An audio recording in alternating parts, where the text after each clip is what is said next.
اقوام متحدہ کی جنرل اسمبلی کا ہنگامی اجلاس ہوا۔ غزہ میں جنگ بندی کے لیے قرارداد کثرت رائے سے منظور ہو چکی ہے۔ انسانی بنیادوں پر فوری جنگ بندی کی جائے۔ قرارداد میں مطالبہ کیا گیا۔ 120 ممالک نے جنگ بندی کے حق میں ووٹ دیے، جبکہ 14 ممالک نے جنگ بندی قرارداد کی مخالفت بھی کی ہے۔ اقوام متحدہ کی جنرل اسمبلی کا ہنگامی اجلاس ہوا۔ غزہ میں جنگ بندی کے لیے قرارداد کثرت رائے سے منظور ہوئی۔ انسانی بنیادوں پر فوری جنگ بندی کی جائے۔ قرارداد میں مطالبہ کیا گیا۔ 120 ممالک نے جنگ بندی کے حق میں ووٹ دیا، جبکہ 14 ممالک نے جنگ بندی قرارداد کی مخالفت بھی کی ہے۔ 45 ممالک نے ووٹنگ میں حصہ نہیں لیا۔ غزہ میں جنگ بندی کے لیے قرارداد کثرت رائے سے منظور، انسانی بنیادوں پر فوری جنگ بندی کی جائے۔ قرارداد میں یہ مطالبہ کیا گیا ہے۔ بے لگام صہیونی فورسز کی غزہ میں سفاکیت میں کوئی کمی نہ آئی۔ اسرائیلی فوجیوں نے غزہ میں قیامت برپا کرنے میں کوئی کسر نہ چھوڑی۔ شہید فلسطینیوں کی تعداد 7326 ہو چکی ہے۔ شہیدوں میں 3000 کے قریب بچے، 1700 سے زائد خواتین اور 397 معمر افراد شامل ہیں۔ صہیونی فورسز کے وحشیانہ حملوں میں 17439 افراد زخمی ہوئے ہیں۔ تفصیلات یہ رپورٹ میں۔ غزہ میں آگ اور موت کا کھیل جاری۔ صہیونی فورسز نے غزہ میں سفاکیت کی انتہا کر دی۔ صہیونی فورسز کی وحشیانہ کارروائیاں جاری۔ نہتے اور معصوم فلسطینی بے یار و مددگار۔ اقوام عالم تماشا دیکھنے میں غزہ کے شہری پانی اور خوراک سمیت بنیادی سہولیات کو ترسنے لگے۔ عرب میڈیا کے اعداد و شمار کے مطابق غزہ کا 45% سے زائد حصہ تباہ ہو گیا ہے۔ ہر طرف بارود کی بو پھیل گئی۔ طبی سامان کی کمی کے باعث بیماریاں پھیلنے لگی۔ غزہ شہر میں عمارتیں کھنڈرات کا منظر پیش کرنے لگی ہیں۔ غزہ میں کوئی جگہ بھی محفوظ نہ رہی۔ گھر، ہسپتال، مساجد، چرچ، سکولوں سمیت ہر جگہ پر اسرائیلی حملے جاری۔ شہید فلسطینیوں کی تعداد 7326 ہو گئی۔ شہداء میں 3000 کے قریب بچے، 1700 سے زائد خواتین اور 397 معمر افراد بھی شامل ہیں۔ 7 اکتوبر کے بعد لاپتہ ہونے والے افراد کی تعداد 1600 سے بڑھ گئی ہے۔ غزہ پر اسرائیلی بمباری میں عرب ٹی وی الجزیرہ کے صحافی کے شہید ہونے والے اہل خانہ کی اجتماعی قبر میں تدفین کر دی گئی۔ الجزیرہ کی عربی سروس کے بیورو چیف کی اہلیہ، ایک بیٹا، بیٹی اور پوتا اسرائیلی بمباری میں شہید ہو گئے تھے۔ اقوام متحدہ کے مطابق غزہ میں 14 لاکھ افراد مسلسل بمباری کی وجہ سے بے گھر ہو چکے ہیں، جبکہ 6,29,000 افراد اقوام متحدہ کی نامزد کردہ 150 ہنگامی پناہ گاہوں میں پناہ لیے ہوئے ہیں۔ خیبر پختونخوا میں دہشت گردی کے 2 واقعات۔ خیبر پختونخوا کے علاقے 13 میں سیکیورٹی فورسز کا آپریشن، ایک دہشت گرد ہلاک۔ آپریشن کے دوران 2 دہشت گردوں کو زخمی حالت میں گرفتار کیا گیا۔ دہشت گردوں سے اسلحہ، گولہ بارود برآمد ہوا۔ ISPR کی جانب سے کہا گیا ہلاک دہشت گرد سیکیورٹی فورسز پر حملہ آور اور شہریوں کی ٹارگٹ کلنگ میں ملوث پائے گئے ہیں۔ جنوبی وزیرستان میں سیکیورٹی فورسز کی گاڑی دیسی ساختہ بم سے ٹکرا گئی اور دھماکے میں 2 سپاہی بنارس خان اور عبدالکریم نے جام شہادت نوش کیا ہے۔ علاقے میں دہشت گردوں کے خاتمے کے لیے کلیئرنس آپریشن کیا گیا ہے۔ آپ کو بتائیں خیبر پختونخوا میں دہشت گردوں کے 2 واقعات سامنے آئے۔ دوسری جانب FIA نے لاہور کی معروف کاروباری شخصیت صابر مٹھو کے خلاف انکوائری ختم کر دی ہے۔ پیشہ ور ماہرین کی ٹیم نے ٹیکسز، پراپرٹی اور دیگر دستاویزات کو درست تسلیم کرتے ہوئے کلیئرنس لیٹر جاری کر دیا ہے۔ FIA لاہور کے اینٹی منی لانڈرنگ سرکل نے معروف کاروباری شخصیت صابر مٹھو کو نوٹس جاری کیا اور FPR میں دی گئی ٹیکسز، ریٹرنز اور ملکی اور غیر ملکی اثاثوں کی تفصیلات طلب کر لی گئی تھی۔ FIA نے 2016 سے 30 تک کے کاروباری ٹیکسز اور اثاثوں کی تفصیلات بھی جمع کروانے کی ہدایت کی تھی۔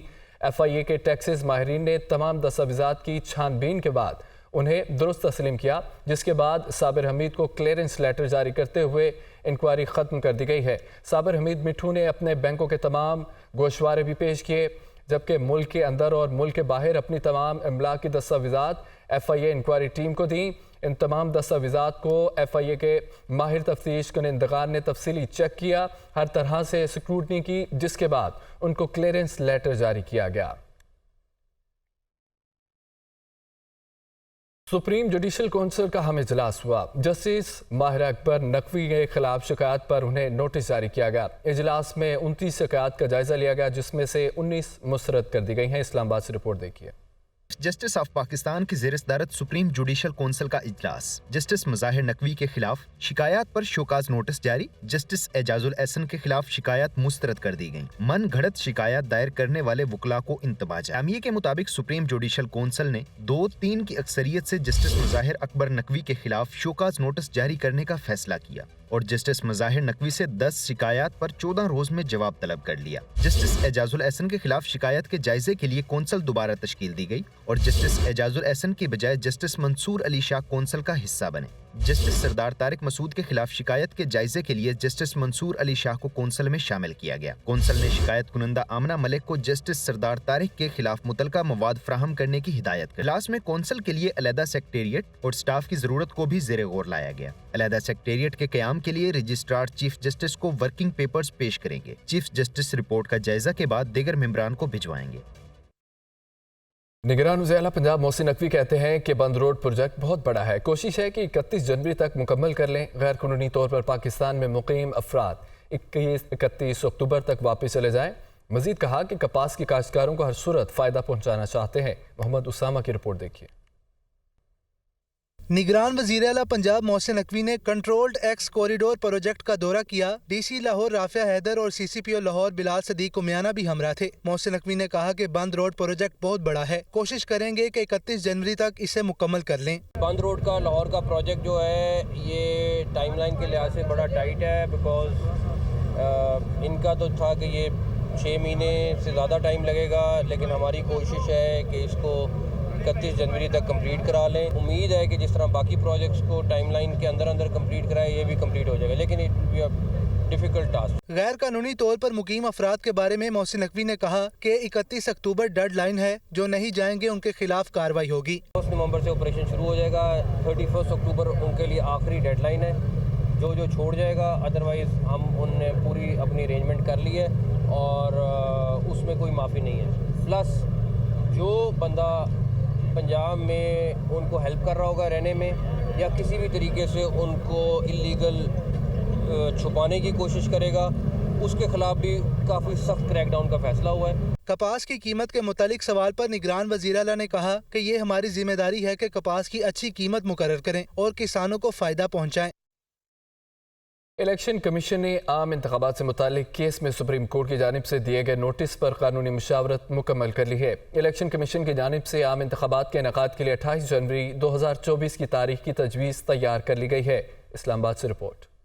सुप्रीम कोर्ट में आम इंतखाबात से मुतालिक केस। इलेक्शन कमीशन ने अदालत उज़्मा के नोटिस का जवाब देने के लिए कानूनी मुशावरत मुकम्मल कर ली। आम इंतखाबात का इनेकाद जनवरी के आखिरी हफ्ते में करवाने की तजवीज़। ज़राए के मुताबिक इलेक्शन कमीशन पीर को सुप्रीम कोर्ट में आम इंतखाबात की तारीख के हवाले से जवाब जमा करवाएगा। ज़राए के मुताबिक इलेक्शन कमीशन की जानिब से नोटिस के जवाब में मौक़िफ़ अपनाया गया है कि इलेक्शन कमीशन आम इंतखाबात के हवाले से अपनी तैयारियां मुकम्मल कर चुका है। नई हल्का बंदियों का अमल 30 नवंबर तक मुकम्मल कर लिया जाएगा। आम इंतखाबात के इनेकाद के लिए सिर्फ इंतजामी फैसले करना बाकी है। आम इंतखाबात का इनेकाद 28 जनवरी 2024 बरोज इतवार कराने की तजवीज़ है। ज़राए का कहना है कि इलेक्शन कमीशन सुप्रीम कोर्ट को साफ और शफाफ इंतखाबात के इनेकाद को यकीनी बनाने के हवाले से अब तक के फैसलों से भी आगाह करेगा।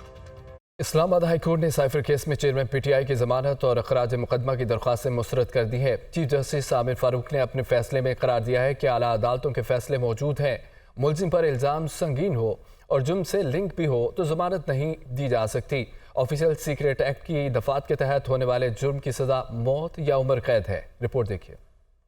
साइफर केस में चेयरमैन पीटीआई की मुश्किलात में इजाफा। इस्लामाबाद हाई कोर्ट ने इखराज मुकदमा और जमानत बादस गिरफ्तारी की दरखास्तें मुस्तरद कर दी। प्रोसिक्यूशन के मुताबिक साइफर की कॉपी अब भी चेयरमैन पीटीआई के पास। आला अदालतों के फैसले मौजूद। मुलजिम पर इल्जाम संगीन हो और जुर्म से लिंक भी तो जमानत नहीं दी जा सकती। चीफ जस्टिस आमिर फारूक ने तहरीरी फैसला जारी कर दिया। जस्टिस आमिर फारूक ने फैसले में ऑफिशियल सीक्रेट एक्ट के तहत भारतीय फौज के अफसरान के खिलाफ होने वाली अदालती फैसलों का भी हवाला दिया। तहरीरी फैसले में करार दिया गया है कि दरखास्त गुजार के वकला के दलाइल हकाइक से मुताबिकत नहीं रखते। बादियों नजर में चेयरमैन पीटीआई के खिलाफ ऑफिशियल सीक्रेट एक्ट के सेक्शन 5 का इतलाक होता है। ऑफिशियल सीक्रेट एक्ट की दफात के तहत होने वाले जुर्म की सजा मौत या उम्र कैद है। अदालत ने अपने फैसले में लिखा है कि प्रोसिक्यूशन के मुताबिक चेयरमैन पीटीआई ने साइफर के मदरजात को ट्विस्ट करके सियासी मकासद के लिए इस्तेमाल किया। दफ्तर खारजा के साबका और मौजूदा अफसरान बिलखसूस साइफर भेजने वाले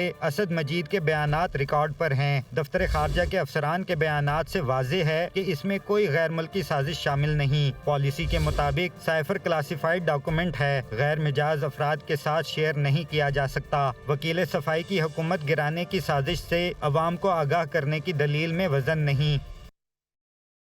जज अबुल हसनात जुल्करनैन की अदालत ने रावलपिंडी पुलिस को 9 मई के वाक़यात के हवाले से दर्ज मुकदमात में चेयरमैन PTI और शाह महमूद कुरैशी से तफ्तीश के लिए इजाज़त दे दी है। अदालत ने गुजरावाला पुलिस की चेयरमैन PTI से तफ्तीश की इजाज़त के लिए दरख्वास्त मुस्तरद कर दी है। इस्लामाबाद से रिपोर्ट देखिए। 9 मई के हवाले से दर्ज मुकदमात का मामला रावलपिंडी पुलिस को चेयरमैन PTI और शाह महमूद कुरैशी से तफ्तीश की इजाजत। गुजरांवाला पुलिस की जानिब से चेयरमैन PTI से तफ्तीश की इजाजत के लिए दरखास्त मुस्तरद रावलपिंडी पुलिस हुक्काम ऑफिशियल सीक्रेट एक्ट की खसूसी अदालत में पेश हुए। पुलिस ने मौक़िफ़ इख्तियार किया कि चेयरमैन PTI शाह महमूद कुरैशी को अडियाला जेल में शामिल तफ्तीश करना है। जज अबुल हसनात ने इस्तफसार किया कि क्या इससे कबल चेयरमैन PTI शाह महमूद कुरैशी को शामिल तफ्तीश किया गया। पुलिस हुक्काम ने बताया कि दोनों को शामिल तफ्तीश नहीं किया, शरीक मुल्ज़मान के बयानात पर शामिल तफ्तीश करना है। हमारे पास रावलपिंडी में 9 मई वाक़यात से मुतल्लिक FIR की रिपोर्ट भी मौजूद है। जज अबुल हसनात जुल्करनैन ने रावलपिंडी पुलिस अफसरान से कहा कि कानून के मुताबिक सिर्फ तफ्तीश करने के लिए इजाजत दे रहा हूँ। गुजरांवाला पुलिस हुक्काम भी जज अबुल हसनात जुल्करनैन की अदालत में पेश हुए और चेयरमैन PTI से तफ्तीश के लिए अदालत से इजाजत तलब की। बताया गुजरांवाला कैंट में हमला हुआ, 14 पुलिस मुलाजिम जख्मी हुए। जज अबुल हसनात जुल्करनैन ने इस्तफसार किया कि क्या पहले तफ्तीश की या शरीक मुल्ज़मान को शामिल तफ्तीश किया। FIA रिपोर्ट के बगैर कैसे यकीन है चेयरमैन PTI जुर्म में शामिल हैं। पहले सोशल मीडिया अकाउंट देखें, फिर दरखास्त देखूंगा। मैं साफ जज हूँ, धक्का प्रोग्राम नहीं चलेगा, दौड़ जाएं। उधर फैसलाबाद पुलिस चेयरमैन PTI और शाह महमूद से तफ्तीश के लिए अडियाला जेल पहुंच गई। पुलिस टीम 9 मई के वाक़यात पर तफ्तीश के लिए सेशन जज फैसलाबाद की इजाजत लेकर अडियाला जेल पहुंची है।